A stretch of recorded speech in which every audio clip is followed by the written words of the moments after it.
ઉમરગામમાં ખાડાની પૂજા કરી કોંગ્રેસે ખખડધજ રોડનો કર્યો વિરોધ।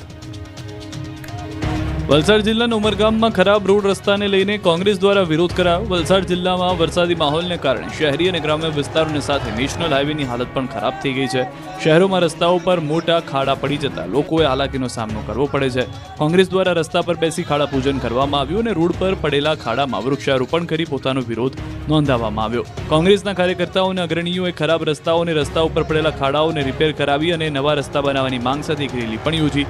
આ રેલી શહેરના વિવિધ રસ્તાઓ પર નીકળી તેમજ રોડની આવી જ પરિસ્થિતિ રહી તો આગામી સમયમાં કોંગ્રેસ ઉગ્ર આંદોલન કરશે તેવી ચીમકી પણ ઉચ્ચારી છે। વાપી અને છોટાઉદેપુરના રોડ બન્યા ચંદ્રની સપાટી જેવા। रोड सेफ्टी और रोड एक्सीडेंट से रिलेटेड बहुत ही हैजार्डस रोड बन गया है। एक्सीडेंट होता है, गाड़ियाँ रुक जाती हैं, गाड़ियाँ ब्रेक डाउन हो जाती हैं। यहाँ पे हमें उल्टा घूम के आना पड़ता है, दूसरे रास्ते से आना पड़ता है। ખાડા એટલા છે કે ગાડી ક્યાં ચલાવવું એ જ નથી સમજ પડતી, કારણ કે આમાં 108 અમારે દર્દીઓને લઈ જવું હોય કે ખૂબ ખરાબ હાલતમાં રસ્તો છે।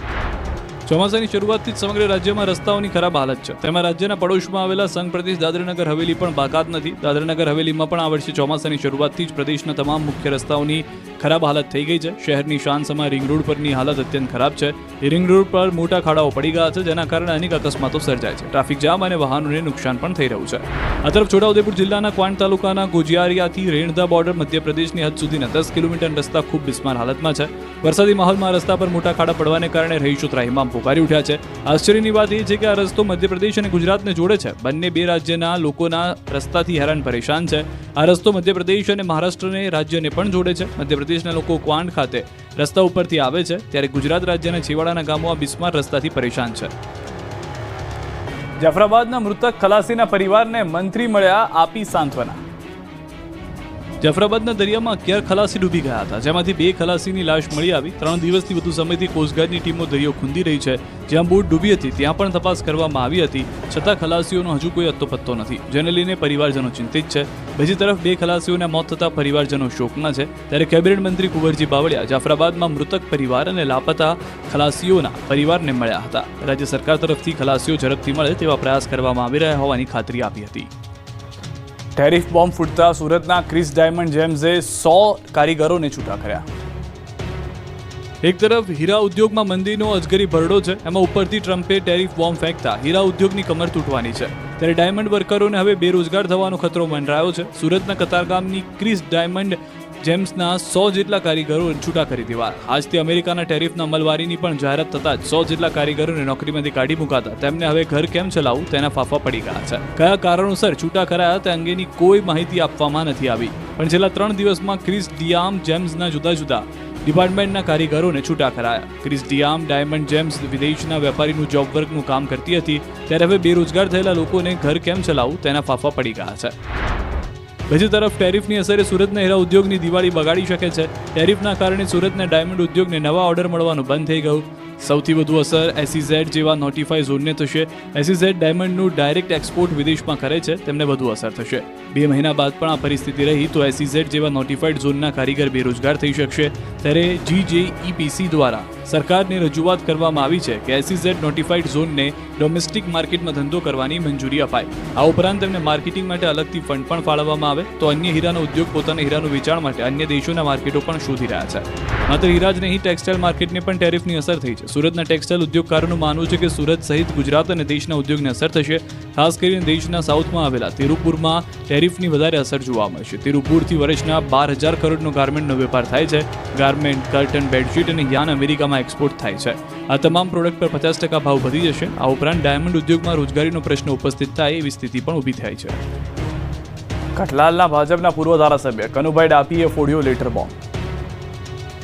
ખેડામાં ફરી એકવાર ભાજપના નેતાની નારાજગી સામે આવી છે। ભાજપના પૂર્વ ધારાસભ્યએ લેટર બોમ્બ ફોડ્યો। નારાજગી વ્યક્ત કરતો પત્ર સોશિયલ મીડિયા પર શેર કરતા રાજકારણ ગરમાયું। કોંગ્રેસમાંથી ભાજપમાં આવેલા લોકોને માન મળે છે, પરંતુ ભાજપના જૂના કાર્યકરોને માન ન મળતું હોવાનો ઉલ્લેખ કરાયો। તો કોંગ્રેસમાંથી ભાજપમાં આવેલા અને મોટા હોદ્દા લઈ બેઠેલા નેતાઓ ફોન પણ ન ઉપાડતા હોવાનો આક્ષેપ કર્યો। કનુભાઈએ પોતાની નારાજગી દર્શાવતો પત્ર સોશિયલ મીડિયા પર શેર કર્યો। પૂર્વ ધારાસભ્ય દ્વારા આ પ્રકારનો પત્ર સોશિયલ મીડિયામાં મુકતા ચર્ચાનો વિષય બન્યો, જોકે પોતે ભાજપમાં જ હતા અને રહેશે તેમ પણ જણાવ્યું। સુરતમાં ફ્લેટની અંદર ડ્રગ્સ બનાવનાર ઝડપાયા। લંગડાતા ચાલતા આ એ શખ્સો છે જેમણે પોતાના ફ્લેટમાં ડ્રગ્સ બનાવતા હતા. સુરતના વિંજા માન સરોવર સોસાયટીમાં 6 લોકો બંધ ફ્લેટમાં ડ્રગ્સ બનાવી રહ્યા હતા. બંધ ફ્લેટની અંદર અલગ અલગ કેમિકલ ભેળવીને ડ્રગ્સ બનાવતા. આ અંગેની જાણ થતાં પોલીસે બંધ ફ્લેટમાં દરોડા પાડ્યા, જ્યાંથી 6 લોકોને પકડી લીધા. સાથે જ 12 ગ્રામ ડ્રગ્સ કબજે કર્યું. આ ઉપરાંત ડ્રગ્સ બનાવવા માટે વપરાયેલ વિવિધ મટીરિયલ પણ કબજે કરવામાં આવ્યું. આરોપી પૈકી એક આરોપી અગાઉ ઝડપાઈ ચૂક્યો છે, ત્યારે આરોપીનું પોલીસે રિકન્સ્ટ્રક્શન કર્યું. દોરડાથી બાંધી લોકોને ઘટના સ્થળે લઈ આવવામાં આવ્યા હતા. તરણેતરના મેળામાં 200 થી વધુ પશુઓનું શક્તિ પ્રદર્શન.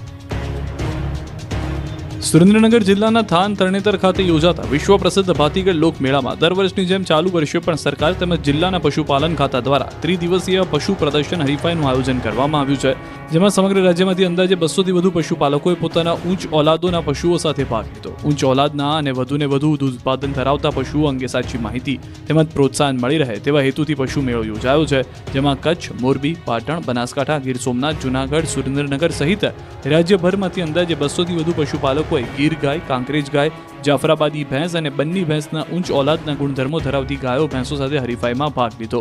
શ્રેષ્ઠ પશુઓ ધરાવતા પશુપાલકોને ઇનામ વિતરણ કરવામાં આવશે, જેમાં ચેમ્પિયન ઓફ ધ શોને ઇનામ પેટે 1 લાખ તેમજ ગીર, કાંકરેજ, જાફરાબાદી, બન્ની ખૂંટ અને ગીર કાંકરેજ જાફરાબાદી બન્ની ગાય ભેંસ, ગીર કાંકરેજ જાફરાબાદી બન્ની વોડકી ખડેલીમાં પ્રથમ નંબરને 50,000 અને દ્વિતીય નંબરને 40,000નું ઇનામ આપવામાં આવશે. તેમજ ભાગ લેનાર તમામ પશુપાલકોને એક વ્યક્તિ દીઠ 4,000નું આશ્વાસન ઇનામ અને નિભાવ ખર્ચ માટે પશુ દીઠ 1,000 રૂપિયા આપવામાં આવશે. આ સમગ્ર હરીફાઈમાં કુલ મળીને લગભગ 40 લાખથી વધુના ઇનામો પશુપાલકોને આપવામાં આવશે.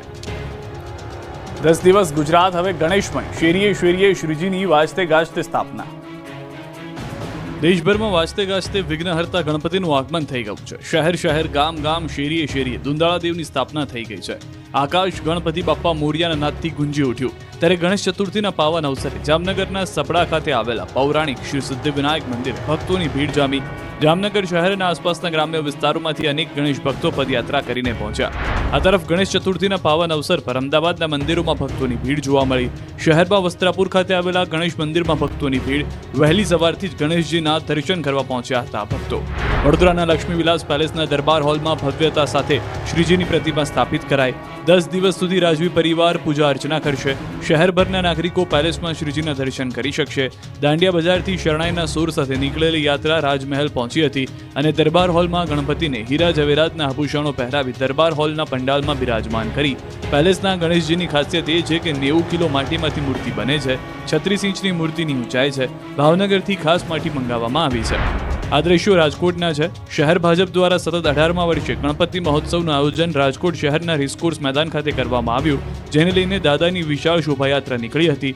ચાલુ વર્ષે રાજકોટ શહેર ભાજપ દ્વારા ઓપરેશન સિંદૂર થીમ ઉપર ગણપતિ મહોત્સવનું આયોજન કરવામાં આવ્યું. તેમજ 10 દિવસ સુધી અનેક જુદા જુદા કાર્યક્રમો પણ રાજકોટ શહેર ભાજપ દ્વારા યોજવામાં આવશે. સુરતમાં ગણેશ ચતુર્થીના પાવન પર્વે 1 લાખથી વધુની પ્રતિમાઓની સ્થાપના કરાઈ. સ્થાપના પહેલા શહેરના અલગ અલગ વિસ્તારમાં નીકળી વિઘ્નહર્તાની શોભાયાત્રા. વર્ષ 1972થી અવિરતપણે કાઢવામાં આવતી દાળિયા શેરીના વિઘ્નહર્તાની શોભાયાત્રા. વિઘ્નહર્તાને 1.5 લાખ અમેરિકન ડાયમંડ સહિત 2.5 કિલો સોનાનો શણગાર કરાયો. ગણેશ ભક્તો વિઘ્નહર્તાની શાહી શોભાયાત્રામાં જોડાયા. ડીજે અને ઢોલ નગારા સાથે વિઘ્નહર્તાની શાહી સવારી. વિઘ્નહર્તાની શાહી સવારીમાં વિન્ટેજ કાર પણ થઈ સામેલ. ગણેશ ભક્તોમાં જોવા મળ્યો અનેરો ઉત્સાહ. તો ગાંધીનગરમાં પણ સાર્વજનિક ગણેશ મહોત્સવનું કરાયું આયોજન. છેલ્લા 55 વર્ષથી સાર્વજનિક ગણેશ મહોત્સવ ઉજવાય છે. સેક્ટર 22 રંગમંચ ખાતે કરાયું આયોજન. દરરોજ સાંજે સ્કૂલના બાળકો તેમજ રાષ્ટ્રીય સ્તરે વિજેતા બનેલા બાળકો દ્વારા અલગ અલગ કાર્યક્રમોનું પણ આયોજન કરાયું છે. આ દ્રશ્યો મોડાસાના છે. અહીં પણ ધામધૂમથી ગણેશજીની શોભાયાત્રા નીકળી હતી. મનોકામના સિદ્ધ વિનાયક ગણેશ મંદિરને 25 વર્ષ પૂર્ણ થતાં નીકળી ભવ્ય શોભાયાત્રા. શોભાયાત્રામાં ભગવાન ગણેશજીને ગજરાજ પર બિરાજમાન કર્યા. અરવલ્લી જિલ્લામાં પ્રથમ વખત ગજરાજ પર ભગવાનની શોભાયાત્રા કાઢવામાં આવી. સુરતના ગણેશ પંડાલોમાં 100 કરોડથી વધુનું વીમા કવચ. ઓપરેશન સિંદૂરની થીમ, સાયબર પેટ્રોલિંગ અને એઆઈથી ક્રાઉડ મેનેજમેન્ટ. મુંબઈ પછી જો કોઈ શહેર ગણેશ ઉત્સવને ભક્તિ, શ્રદ્ધા અને ભવ્યતા સાથે ઉજવતું હોય તો તે છે સુરત.